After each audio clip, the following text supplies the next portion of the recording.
Alors, je vais m'attarder du coup aux exercices types que vous aurez sûrement, très probablement, au cours de votre chapitre de suite numérique. Donc du coup, je vais diviser, donc on aura deux exercices, l'exercice sur les suites arithmétiques et l'exercice sur les suites géométriques.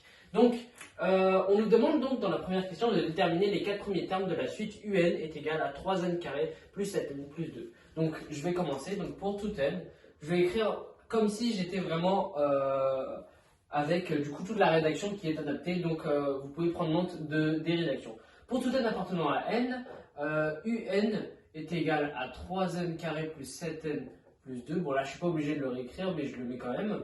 Donc du coup u0 est égal à donc 3n carré, pardon, 3 fois 0 au carré plus 7 fois 0 plus 2, ce qui nous donne donc du coup juste tout simplement 2. Pardon, voilà. U1 est égal à 3 fois 1 au carré plus 7 fois 1. Donc là, je remplace juste les termes. C'est important de mettre cette étape-là parce que l'examinateur ne comprendra pas pourquoi est-ce que vous avez juste émis 2. Donc il faut mettre vraiment tous les termes qui sont importants. Donc là, du coup, ça fait 3 plus 7, donc 10, et ça fait 12.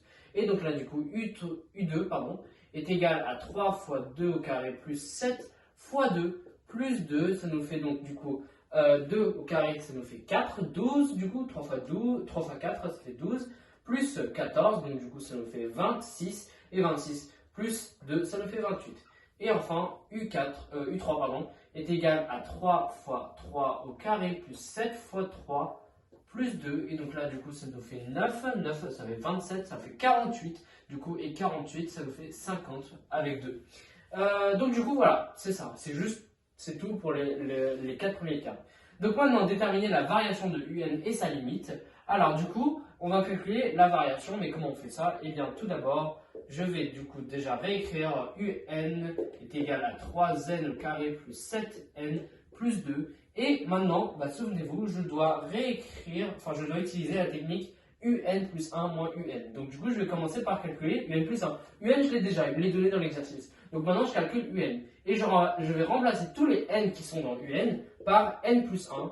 Et je ne vais pas oublier de mettre les parenthèses au moment où il le faut. Très important les parenthèses parce que sinon, tout votre calcul est faux. Et donc du coup, tout l'exercice sera faux ou toute la question du monde sera fausse. Donc là, j'utilise l'identité remarquable a plus b au carré, le tout au carré.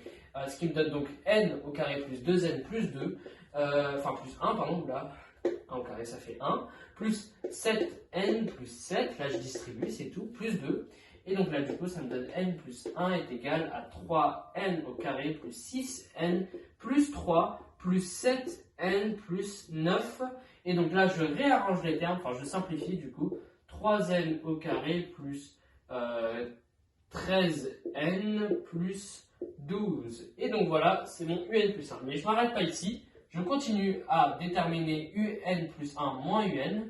Donc UN plus 1 moins UN est égal à tout simplement 3n au carré plus 13n plus 12.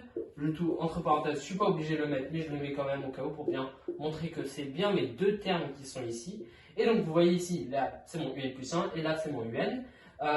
Pourquoi est-ce qu'en fait, j'ai pas expliqué pourquoi est-ce qu'on calcule UN plus 1, c'est pour déterminer la monotonie, pour savoir si ma suite est croissante ou décroissante. Et cette formule-là, c'est dans le cours en fait, vous devez savoir à quoi ça correspond et du coup, c'est pour ça que je suis en train de le calculer. Et puis après, je vais pouvoir déterminer le signe de la fraction, le signe de UN plus 1 moins UN. Et à partir du signe, je détermine s'il est positif, négatif. S'il est positif, il est croissant. S'il est négatif, il est décroissant. La suite est décroissante.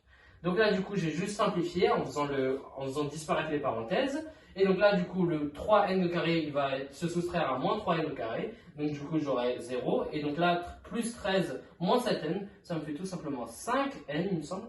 5n, non, 6n, pardon, oui. Ouh là là, je suis fatigué, excusez-moi. 6n, et donc plus 12 plus 2, ça me fait 14, donc ça me fait 6n plus 14. Donc qu'est-ce qu'on fait de ça? Eh bien du coup là, je vais tout simplement déterminer le signe de 6n. 14, je l'ai déjà, le signe, c'est positif. Mais 6n, c'est quoi? Eh bien du coup, je sais que 6n est positif ou égal à 0 parce que n est positif ou égal à 0, parce qu'il appartient à n, souvenez-vous. Et bien sûr, 14, il est tout le temps positif. Pourquoi est-ce que je détermine le signe des deux termes? Parce qu'en fait, je veux savoir si un plus 1 moins un, il est positif ou négatif. Sauf que je ne peux pas le calculer, là, je ne peux pas dire directement, ah, il est positif ou il est négatif. Donc il faut que je justifie. Et pour le justifier, ce qu'on fait, c'est qu'on décompose à chaque fois. On prend le premier terme, le deuxième terme, le troisième terme si on a un troisième, etc., etc. Et on détermine les signes de chacun. Donc là, dans ce cas-là, c'est positif et là, c'est positif. Donc, un plus 1 moins un, il est positif parce que c'est une somme de termes positifs. Somme, je vais mettre somme plus pour dire que c'est une somme de termes positifs, ok? Voilà. Donc du coup, il y a toujours justification. D'ailleurs, vous devez toujours prouver pourquoi est-ce que là c'est positif. Parce que du coup, c'est une somme de termes positifs. Et d'ailleurs, j'ai oublié le pour tout n appartenant à n. Voilà. Donc maintenant ici, je dis donc la suite un est croissante.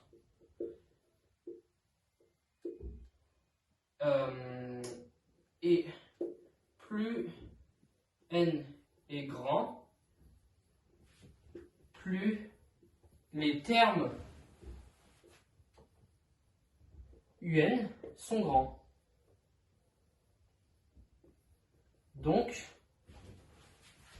eh bien, la suite diverge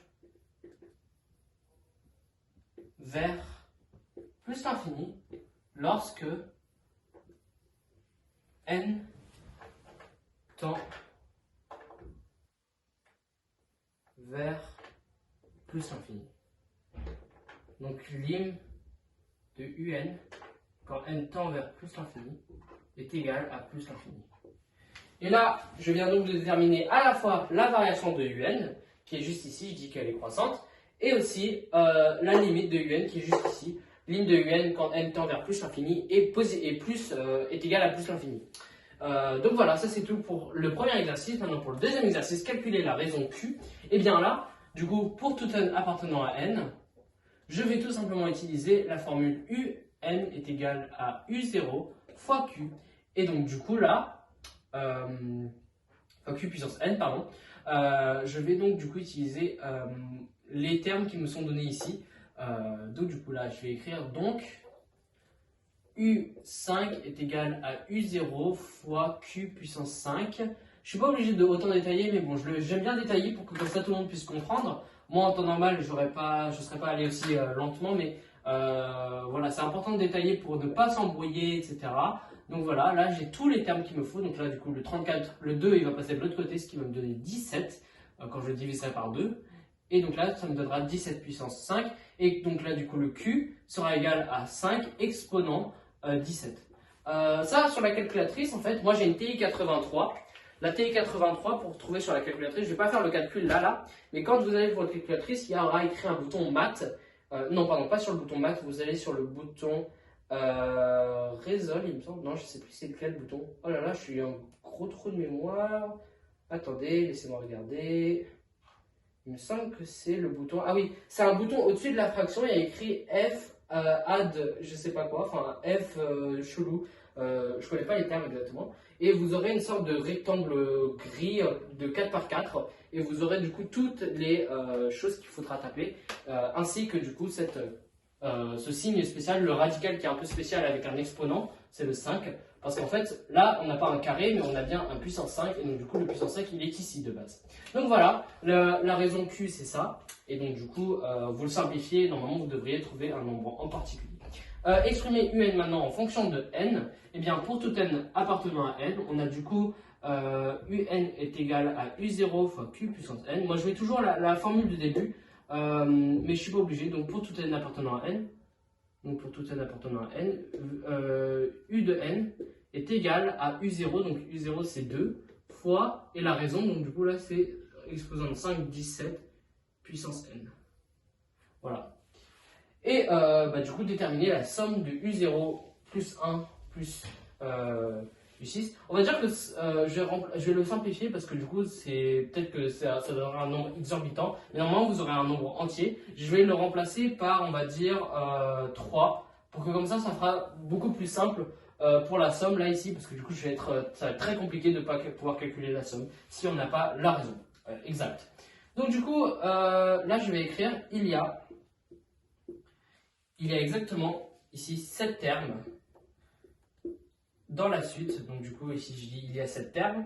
Et ici je mets S, donc pour tout n appartenant à n, toujours, S est égal à U0 fois 1 moins Q puissance n plus 1 divisé par 1 moins Q. Ça c'est la formule de base, vous la connaissez, elle est dans le cours. U0 du coup c'est bien 2, fois 1 moins 3, parce que c'est la raison.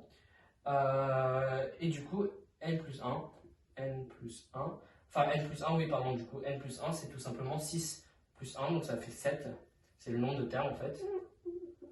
Et donc ça me donnera 1 moins 3 ici. Donc du coup ça fera 2 fois 1 moins 3 puissance 7 divisé par moins 2. Et donc là le moins 2 et le moins 2 s'annulent, donc ça nous donnera moins 1 moins 3 puissance 7. Et 3 puissance 7, je ne connais pas vraiment le calcul, mais je vous laisse faire le reste du calcul. Et c'est ça du coup la réponse. Donc voilà, tous les exercices, enfin la plupart des exercices, certes il y aura des exercices un peu plus compliqués, des exercices un peu plus simples, mais je vous donne en fait une vision englobante de ce que vous êtes susceptible d'avoir pour les suites arithmétiques et pour les suites géométriques. Donc voilà.